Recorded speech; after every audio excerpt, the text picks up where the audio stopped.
4 practical ways to reduce your stress levels. Namaste, High Vibers. This is Didi who's living on High Vibe, and in today's short video, I'm going to share with you 4 practical ways to reduce your stress levels. Before we get started though, make sure that you subscribe my channel, click the bell notification, tickle the like button, all the good karma stuff. And let me know in comments where you're tuning in from. It's always nice to know that.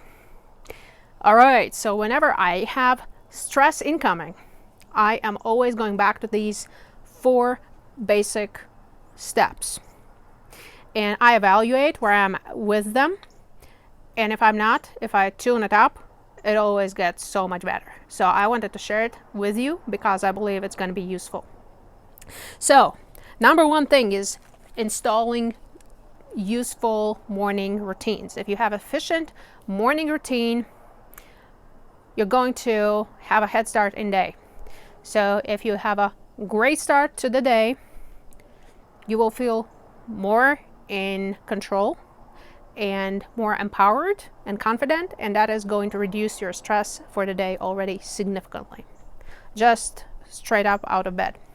So speaking of which, when you open your eyes, the first thing should not be turning on your phone and checking for messages, emails, etc., but instead you do some sort of mindfulness practice. Could be, meditation, could be reading something positive in a book that you're reading. I always suggest there's a good book next to you. And could be affirmations, breath work. So, and then you get out of bed and you make your bed, and that's going to give you a sense of accomplishment just to start off your day. And you get ready and you ensure that you look your best. When you look your best, you're confident and you just feel great about yourself. So when you feel great about yourself and when you feel in control, empowered, you just have less stress to begin with. Once you're ready, turn on your phone, your laptop, check for messages, all the communications, social media, blah, blah, blah, etc. So you're good to go with that. So now, second thing is slow it down during the day. What does it mean? So obviously, if you're a 911 operator or you work at a hotel and you have to open the front desk, answer the front desk phone, you're not going to not do it. But if you're at a situation where you can do it, you don't have to do it like this. You don't owe anybody to respond on spot. In fact, you don't have to pick up the phone at all. And that includes also when family members and friends call. You don't have to. You have to live your life in your pace, and you have to have it as fast or as slow as you are feeling comfortable with. That way you're going to avoid a lot of stress. So additionally, you need to feel comfortable with saying no to things. Doesn't matter if it's, work related, and usually it's family and love life related. Sometimes you cannot say no. If you cannot say no, you're not comfortable with saying yes on a regular basis, then you might need to plan an exit strategy. What I'm thinking here is situations like, hey, you have to go to happy hour with us, or else there will be repercussions because you're against team spirit. I've been actually in that situation and I was fired because I'm not going to go drink with you. I'm not into it. And they're like, oh, excuse me, you're against team spirit. Okay, you're out. So in those kind of situations, you want to have your exit situation ready. Meanwhile, do not make hasty decisions.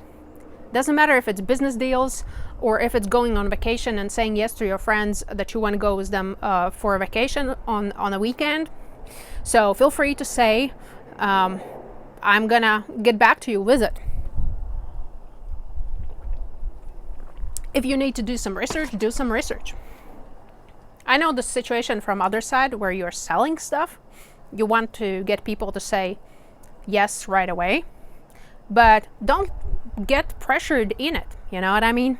Because not all salespeople have the best interest in their heads. There are many that say, hey, make the decision right now. It's going to be a great decision, but how do you know, right? So even though I've been selling and I know these tactics, I always say, hey, I'm going to think about it.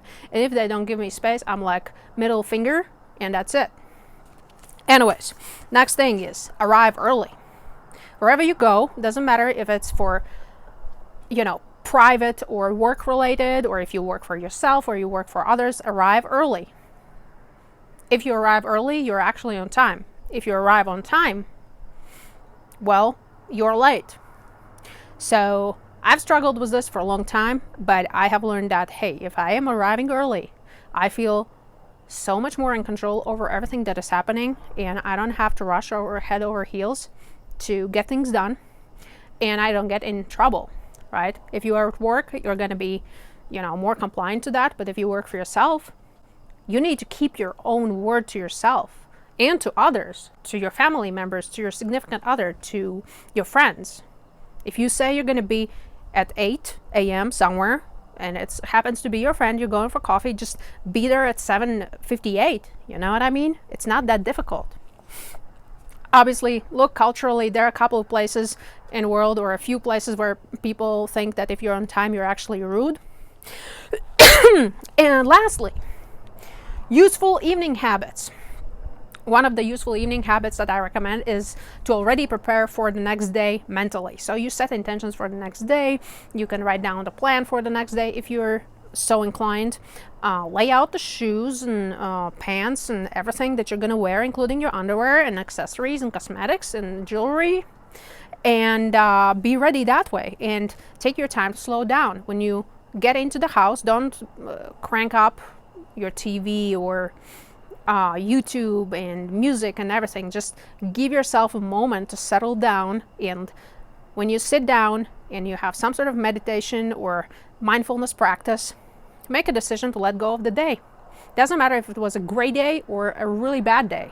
Just let it go, because the next day is going to come and it will have its own energy, a new fresh energy, and you want to embrace the new day and don't carry anything from the previous day with you. Anyways, so these are the 4 things, the 4 ways to reduce your stress. And let me know in comments how you deal with stress and how you reduce it. But I recommend these 4 basics. And let me know how you like them when you try them out. All right, I'll see you next video. It's getting dark here. Look at this gorgeous sunset. Well, doesn't really register. Haha. Anyways, cheers.